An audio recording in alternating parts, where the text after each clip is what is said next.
आपका मेरे YouTube channel doctor अमर official में स्वागत है।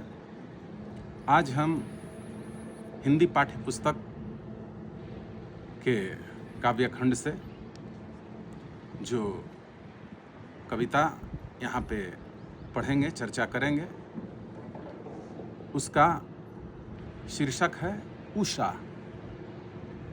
उषा कविता के कवि हैं शमशेर बहादुर सिंह। शमशेर बहादुर सिंह का जन्म उत्तराखंड के देहरादून में हुआ था और उनकी प्रारंभिक पढ़ाई लिखाई भी देहरादून में ही हुई थी। शमशेर बहादुर सिंह प्रेम एवं सौंदर्य के कवि हैं। प्रेम और सौंदर्य के कवि शमशेर बहादुर सिंह जैसा कि देहरादून में पैदा हुए, तो देहरादून और उत्तराखंड तो प्रकृति की गोद में ही बसा हुआ है, जहाँ का प्राकृतिक नज़ारा देखने के लिए देश विदेश से, पूरी दुनिया से सैलानी हमेशा आया करते हैं। तो उन्होंने इस कविता उषा में उषा काल का वर्णन किया है, जिसे हम प्रतिदिन देखते हैं। उषा काल सूर्योदय के ठीक पहले का काल होता है, जिस समय सूर्योदय से पहले पूरब की ओर लालिमा पूरे आकाश में केसर के रंग की तरह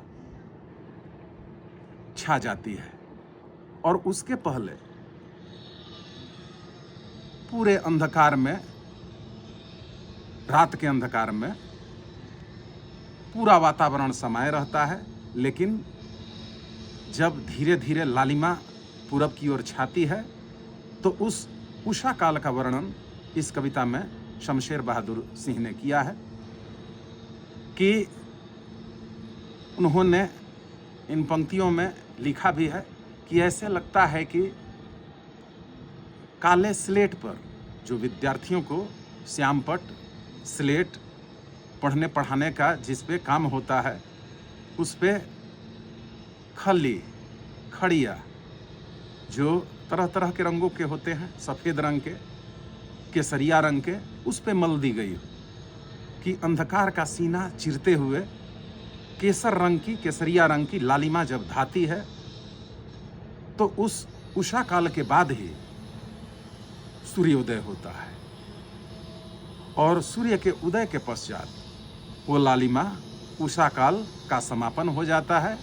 सूर्य के प्रकाश की चकाचौंध में दिन की शुरुआत होती है और वो उषा काल प्रेरणा का, आगे बढ़ने का, जीवन में सफलता प्राप्त करने का, चलते रहने का प्रेरक समय होता है। उस उषा काल में ही तो लालिमा धाते ही पूरी प्रकृति जग जाती है। गायें,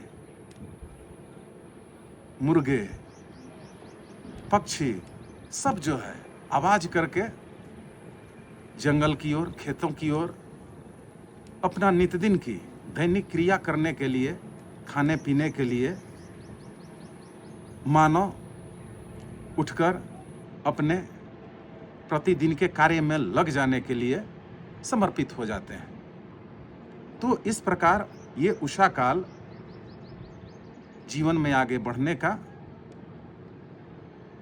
वो ऐसा काल होता है जो हम सबके लिए प्रेरक होता है। तो आगे शमशेर बहादुर सिंह ने अपनी पंक्तियों के माध्यम से जो इसमें उकेरा है, ये पंक्तियां हैं। जादू टूटता है, इस उषा का अब सूर्योदय हो रहा है। बहुत काली सिल जरा से लाल केसर से की जैसे धुल गई हो। इस प्रकार की पंक्तियां इन्होंने इस कविता में लिखी है कि प्रातः नभ था बहुत नीला, शंख जैसे राख से लिपा हुआ चौका, बहुत काली सिल जरा से लाल केसर से कि जैसे धुल गई है, स्लेट पर या लाल खड़िया चौक मल दी हो किसी ने, नीला जल में या किसी की गौर झिलमिल देह जैसे हिल रही हो, और जादू टूटता है इस उषा का, अब सूर्योदय हो रहा है। तो जिन बातों की हमने चर्चा की वही बातें इन पंक्तियों में अंकित हैं कि जैसे रात की कालिमा के बाद जब लालिमा धाती है उषा काल में, तो लगता है कि काले स्लेट पर, काले रंग के श्यामपट पर किसी ने केसरिया रंग की खल्ली से, चौक से, खड़िए से मलमल के उस पे उजाला करना शुरू कर दिया। और इस प्रकार से उस उषा काल में